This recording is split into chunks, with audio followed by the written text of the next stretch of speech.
আমার বিশ্বাস যিনি এত সুন্দর ভূমি দান করেছেন, কিন্তু দুর্ভাগ্য এটাই কষ্ট হয় যে আজকে তিনি দেখে যেতে পারেন যে তার ভূমিতে তার সম্পত্তিতে এত সুন্দর একটা মন্দির নির্মাণ হচ্ছে। এটাই কষ্টের, অন্য কিছু কষ্টের নয়। যে চলে গেছেন কষ্ট না, যেতে তো হবে আগে আর পরে, শুধু এটাই কষ্ট যে যার জমিতে আজকে এত সুন্দর ভক্ত পদধূলা এসেছে, এত ভক্ত পদধূলা পড়েছে, তিনি আজকে দেখতে পাচ্ছেন না। যার জমিতে মন্দির নির্মাণ করা হচ্ছে তিনি দেখতে পাচ্ছেন না। কিন্তু বাবা তিনি একটা মারণ ব্যাধিতে চলে গেছেন।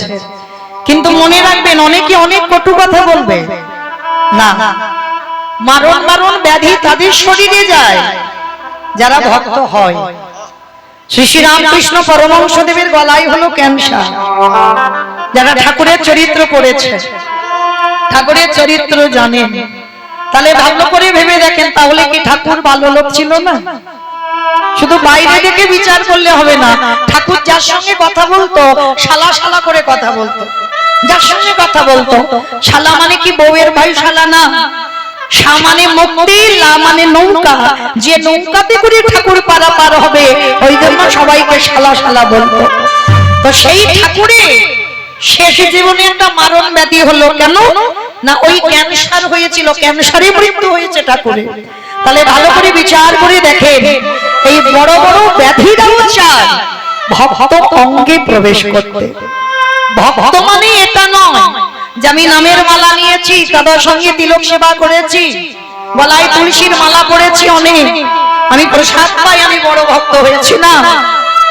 শুধু আচরণই নয়, তোমার ভিতরটাকে বৈষ্ণবতা অর্জন করতে হবে, ভিতরটাকে তৈরি করতে হবে, তারপরে তুমি ভক্ত হবার যোগ্যতা অর্জন করতে পারবে।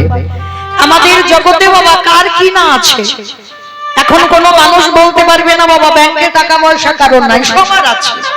কিন্তু এই যে হৃদয়টা যে আমি ভগবানের সেবায় আমি দান করব, এইটুকু মন কজনের আছে। এই যে ভূমি দান, এতটুকু জায়গার জন্য বাবা লাঠালাঠি হয়, একটু যদি বাড়ানো যায়, এতটুকু সম্পত্তির জন্য মারামারি হয়, কাটাকাটি হয়, খুনোখুনি হয়ে যায়।